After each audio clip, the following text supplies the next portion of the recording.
안녕하세요. 저는 서울에 살고 있는 27살 여자예요. 좋은 의도로 글을 쓰는 게 아님을 먼저 밝히며 너무 쪽이 별로 하소연할 곳이 없어 사연을 적어 보냅니다. 꼭 사연이 채택되었으면 좋겠어요. 인생 선배님들의 진심 어린 좋은 댓글도 필요로 하고요. 저는 한마디로 사고쳐서 결혼한 케이스입니다. 대학교 2학년 때 임신을 하게 되면서 학교를 휴학하자마자 결혼을 했고요. 그 후 대학은 어찌저찌 졸업을 하긴 했으나 애를 낳고 나서부터는 애를 키우고 산 기억밖에 없네요. 그래도 결혼 6년 차라며 예전만큼 낯설어 힘들어하는 일은 없고요. 제가 사연을 적게 된 이유는 애 키우는 게 힘들거나 유별나서가 아닙니다.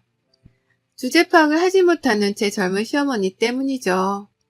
미리 말씀드리자면 저희 시어머니는 정말 어리세요.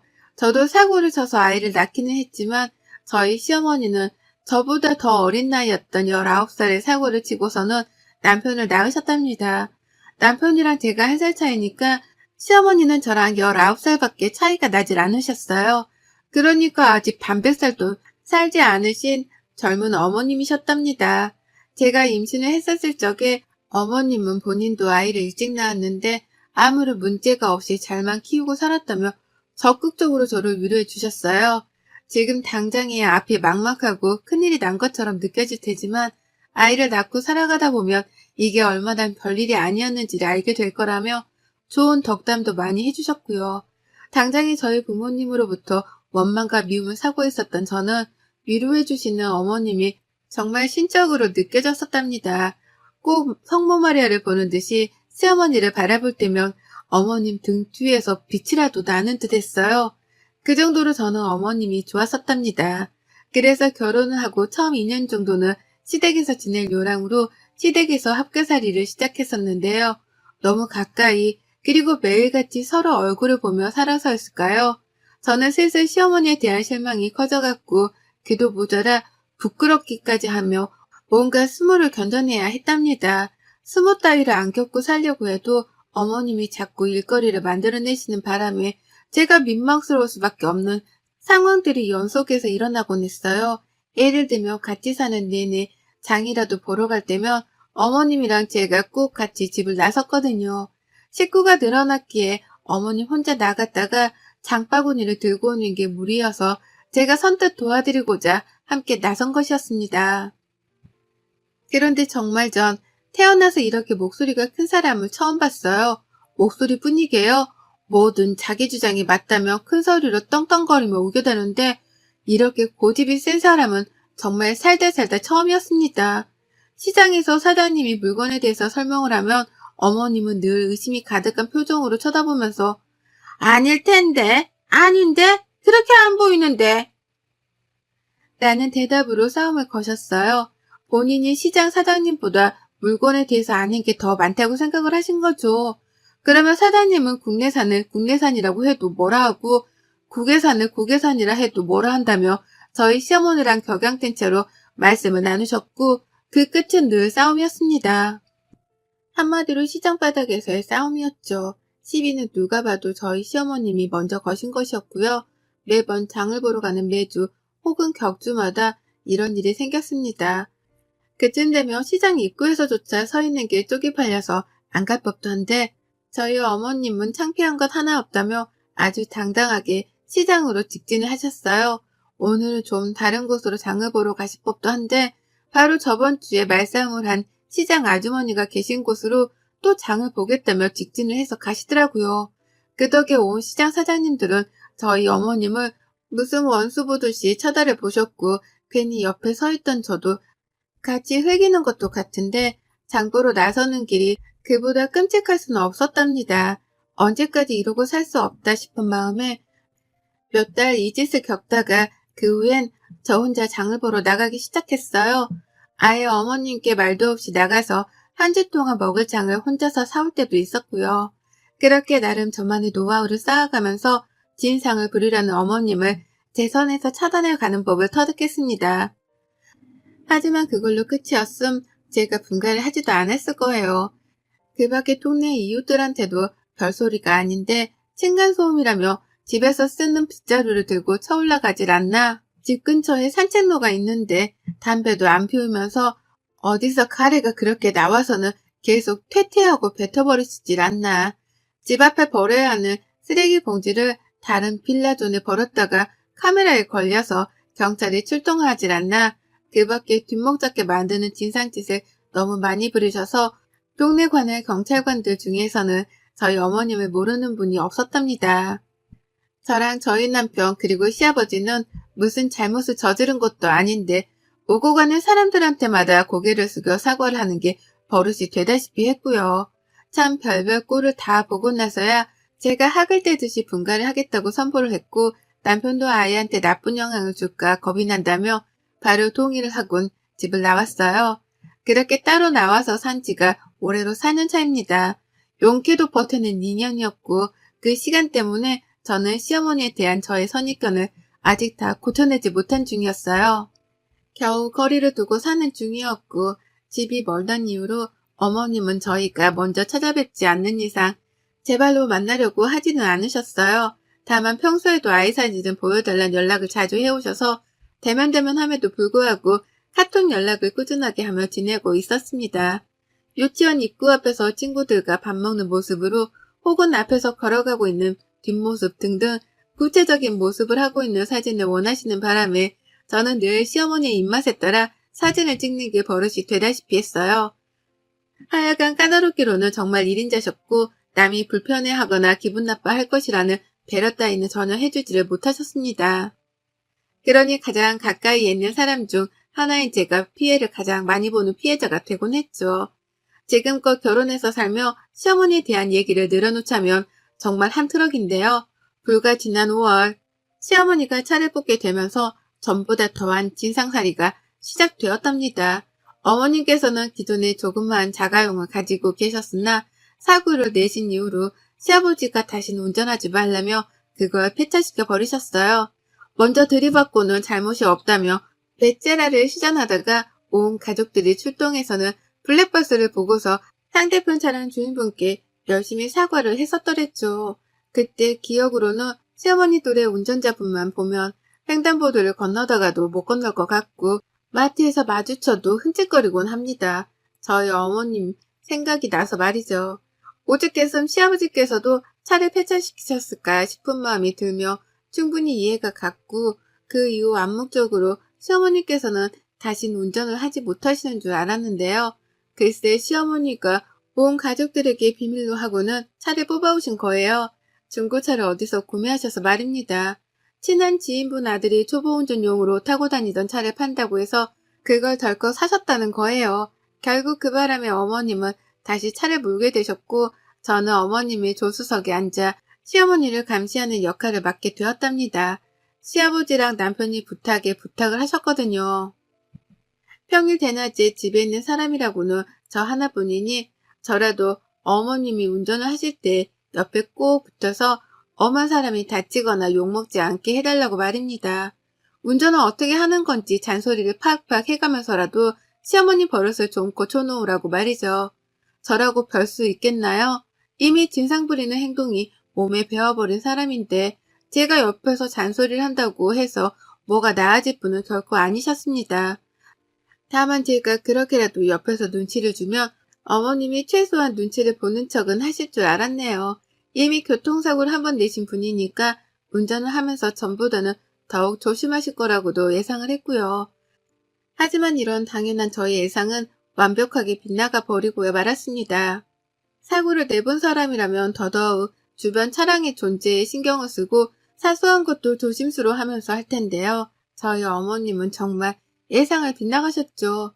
인도 앞에 서 있으면서 멀쩡히 인도를 지나가는 사람한테 빨리 지나가라고 클락션을 울렸던 날엔 저 진짜 조수석에서 쥐구멍이라도 숨고 싶었어요. 지나가는 행인이 여학생이니 망정이었지 어디 깡패라도 지나갔다가 그 꼴을 당했으면 가만히 있었을까요? 그런 생각을 하니 진짜 조수석도 앉아있을 곳이 못 되었습니다. 하지만 이게 끝이 아니었어요. 사고를 냈었으니까 내가 이제 절대로 과속은 안 할 거야. 라고 하면서 느리게 가속 페달을 밟으셨는데 그게 어찌나 느리던지 오고 가는 주변 차량들의 진로까지 방해를 한 겁니다. 그래서 제가 조금 빨리 가거나 아니면 아예 빠져서 비켜주라고 말씀도 드려봤지만 어머님은 이렇게 대답을 하셨죠. 지들이 알아서 가겠지. 라고요. 뭘 말씀드려도 자기 알 바가 아니라고 귀를 닫으셨습니다. 오고 가는 차량들이 운전을 똑바로 하라면서 클락션을 내내 울리는데도 아랑곳하지를 않으셨어요. 오히려 귀따갑게 자꾸 빵빵거린다면서 한 분은 창문을 열고 가운데 손가락을 찍혀 올려 버리셨습니다. 아, 그때 그 순간은 정말 제 인생 최악의 날이었습니다. 온 차들이 저희를 지켜보는데 작은 차 안에 운전자가 당당하게 가운데 손가락을 찍혀 올리니 저 멀리 있던 차량의 아저씨까지 창문을 열고는 소리를 지르셨어요. 운전 똑바로 하라고 말이죠. 흔히들 들어봤죠? 아줌마가 집에서 밥이나 차릴 것이지 왜 나와서 운전을 하냐는 말입니다. 전 이런 얘기가 90년대나 일어나는 말인 줄 알았는데요. 저희 시어머니 때문에 한 번도 아니 여러 번을 들었답니다. 운전 똑바로 할 거 아니면 집에 가 밥하라 소리를 귀에 딱지가 나도록 들었네요. 그 바람에 제가 시어머니를 부여잡고는 도대체 왜 이렇게 운전을 하는 거냐면서 미치도록 화를 낸 적이 있었어요. 도무지 화끈거리는 얼굴을 도로 위에서 들고 다닐 수가 없으니 이렇게 운전을 할 거면 차라리 내려달라고 말이죠. 그러자 저희 어머님 버스서는 정류장에 떡하니 들어가서는 저를 내려주시더라고요. 그리고는 창문을 내려서 어디 버릇없게 시어머니한테 내려달라 말아야? 내가 네 개인 택시기사냐? 라고 욕을 쏘아대셨답니다.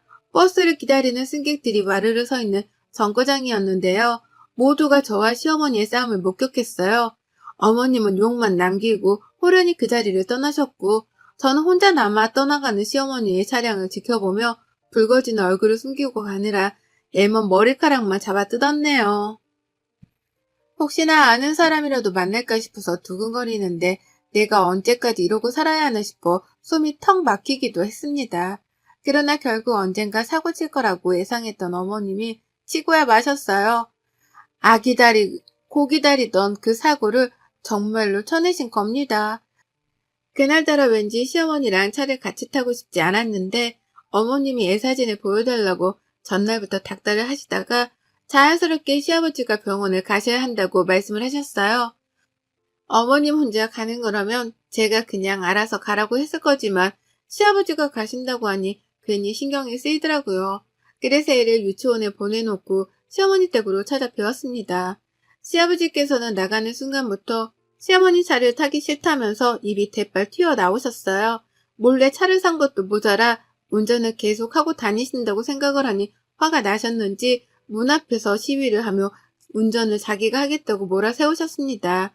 하지만 결국 저희는 시어머니가 운전하는 차에 올라탔어요. 시어머니의 고집을 말릴 수 있는 사람은 아무도 없었으니까요. 그렇게 저희는 함께 병원으로 출발을 했습니다. 다소 불안한, 하지만 일단 가벼이 마음을 먹고 차에 올라탔는데 한 15분쯤 갔을까요? 지금도 그때 생각만 하면 식은땀이 순간 스쳐 흘러내리네요. 아버님이랑 대화를 나누며 최대한 긴장하시는 아버님의 마음을 풀어드리고 있던 그 찰나 갑자기 쾅 하는 소리와 함께 세 사람 모두가 앞쪽으로 쏠렸습니다. 시어머니가 꼬리타기를 하며 바뀌고 있는 신호를 따라 우회전을 하시다가 신호를 따라 정상적으로 출발을 한 차량과 부딪혔습니다. 근데 또 웃겼던 것이 그런 상황이면 저희가 모두 다 충격을 받아 오른쪽으로 쏠려야 했는데 시어머니가 운전을 요상하게 하면서 우회전을 하시다가 그대로 앞부분을 다른 차와 들이박은 거예요. 그래서 모두가 충격을 받자마자 앞쪽으로 쏠렸던 것입니다. 사태 파악을 하느라 한참의 시간이 걸렸고 누가 봐도 우리의 잘못이란 건 알았는지라 아버님과 저는 뒷목을 잡으면서 할 말을 잃었어요. 둘 다 결국 또 터졌구나 하는 마음으로 허망하게 시어머니를 노려보며 서로를 챙겼습니다. 근데 시어머니는 이번에도 당당하더라고요. 정말 쪽팔림이라고는 하나도 느끼지 못하는 건지 상대편 차량에서 운전을 어떻게 하냐며 막 나와서 보험을 부르며 어머님을 부르시는데 어머님은 누가 뭐 잘못을 했는데 차가 앞에서 오고 있으면 비켜줄 생각을 해야지 그걸 그대로 갖다 들이받고 말이야. 당신 깡패야? 이게 깡패가 아니면 뭐야? 라고 하며 막받아 치셨답니다. 그리고는 한참이나 걸려 사고 운전자와 말싸움을 하느라고 쉬지도 않고 소리를 질러대셨어요. 보험차고 뭐고 이미 중재를 시킬 만한 사람이 모였음에도 불구하고 잘못을 인정하지 않는 시어머니 때문에 사건 해결은 어려웠고 그 타이밍에 저와 시아버지가 나섰죠. 좀! 어머님 좀 그만하세요! 라고 하며 저 멀리서부터 뒷목을 잡은 채로 소리를 지르며 다가갔습니다. 어머님은 얘가 왜 이러냐는 표정으로 저를 바라보며 넌 가만히 있어! 잘 알지도 못하는 게! 라고 입을 닫게 하셨죠. 하지만 저는 거기서 멈추지 않았습니다. 쪽팔려 죽겠네 정말. 어머님이 먼저 갖다 들이받고서 뭘 잘했다고 큰 소리예요. 잘못을 했으면 잘못했다고 사과를 먼저 하셔야지. 뭘 잘했다고 자꾸 쫑알쫑알. 여기 있는 사람들이 다 놀고 먹는 배수인 줄 아세요? 다들 바빠 죽겠는데 얼른 사과드리고 보험 처리하세요. 제발 좀 그 입 좀 다무시라고요. 라고 주절주절 맞는 말만 골라서 했어요. 그러자 상대편 운전자뿐만 아니라 뒤늦게 온 경찰까지 다행이다 싶은지 네 어머님 진정하시고요. 라며 시어머니를 더 타일러보고자 했죠. 이제야 해결이 되나 보다 싶어 말이죠. 하지만 어머님은 거기서 그치지 않은 채 오히려 며느리가 자신의 편을 들지 않는 것에 화가 나서는 그 분풀이를 상대방 운전자한테 하셨습니다. 살짝 욕이 올라왔다가 결국 튀어나와 뱉어졌고 그 바람에 빡쳐버린 상대 운전자분이 결국 용서는 없다며 서로 고성방가를 오가며 삐뚤지게 말싸움을 했습니다. 그리고 전 그 상황에서 시아버지고 뭐고 아무것도 보이질 않았고요. 그저 죄 없는 사람이 피해만 보지 않았으면 하는 마음에서 경찰분께 이실직고를 했답니다. 시어머니가 100% 잘못을 한 거고 애가 뒤에서 다 목격을 했다고 언제든 증인이 필요하면 불러달라고 전화번호까지 남겼어요. 그리고는 그 상황을 얼른 벗어나야겠다며 오만 사람들이 지나가며 쳐다보고 있던 사고 현장을 혼자서 벗어났습니다. 정말 지옥과 같은 시간이었네요. 시어머니는 제가 한참 멀리 떨어져 가고 나서야 며느라, 야 너 어디 가? 놔두고 어디 가냐니까? 라며 불러대셨어요. 중간중간에 씨라는 단어를 몇 번 첨가해 가면서 열불난다는 티를 팍팍 내기도 하셨죠. 하지만 저는 끝까지 시어머니를 모른 척 했고 그 길로 집을 향해 달려오고 난 후에야 숨을 돌릴 수 있었습니다. 내가 다시 시어머니의 차량에 올라타면 사람이 아니라는 생각으로 시어머니 번호까지 단박에 차단을 해버렸어요. 남편한테도 바로 사실을 털어놓으면서 어머님이 또 길 한복판에서 멀쩡한 사람을 쳐놓고서 발뺌하는 대형 사고를 쳤으니 그런 줄 알라 경고도 남겨놨고요. 남편은 또 우리가 사죄를 해야 할 일이 생긴 거냐면서 너무 속상해했습니다. 도대체 나이를 먹을 대로 먹은 사람이 왜 그 모양인지를 모르겠다며 억울해하기도 했고요. 하지만 저는 당장에 남편 속마음을 들어줄 여유가 없었어요.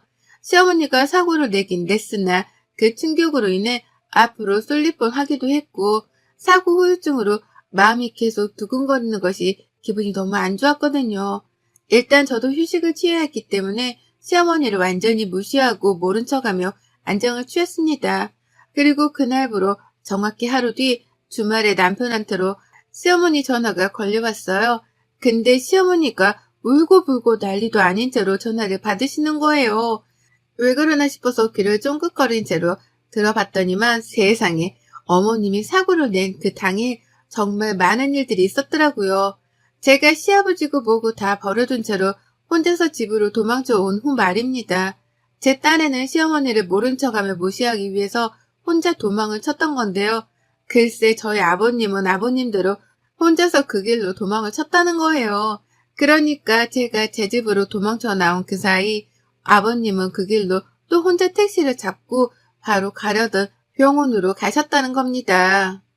그 바람에 사고 현장에 남은 건 시어머니 혼자셨고 이미 상대편 운전자를 필요 이상으로 열받게 만들어버린 시어머니는 모두가 보는 앞에서 상대편 운전자가 내뱉는 욕과 폭언을 들어가면서 욕바지가 되셨다고 해요. 엄밀히 말하면 시어머니가 잘못을 저지르고 이 모든 상황을 만든 장본인이니 욕바지라고만 표현을 할 수는 없지만 그 상황에서 자신의 행동에 대가를 치르신 건 분명해 보였습니다. 그 길로 충격이 크셨지만 진정을 할 새도 없이 어머님은 경찰서로 끌려가셨다고 하고요. 상대편 운전자분이 괘씸하다며 정신적 피해 보상까지 요청을 하게 되며 이 일은 소송으로까지 번지게 되었다고 하더군요. 그런데 아무리 전화를 해도 아무도 안 받고 시아버지도 집을 나가버리셔서는 어제 하루 집에 들어오지를 않았다며 겁에 질려 하기까지 하셨답니다. 네, 그렇습니다. 저희 시아버지는 그 길로 병원을 갔다가 집으로 돌아가지도 않은 채 동생분이 사시는 집으로 가서는 외박을 하셨다네요. 저는 저대로 시어머니 번호를 차단하고 더러워 안 본다며 모른 척을 했었고요. 그와 더불어 저희 남편은 남편대로 시어머니가 사고를 당한 줄을 저에게 들어 알고 있었으면서도 불구하고 어머님이 뒤치다거리를 하기 싫다며 어제 하루 종일 핸드폰을 꺼놨던 겁니다. 결국 외동아들 하나만 키우시는 저희 시어머니는 아들에 이어서 남편, 며느리까지 아무도 자기의 전화를 받지 않으니 경찰서에서 꼼짝없이 혼자 앉아 그 엄한 벌들을 두드려 받고 나오셨다네요.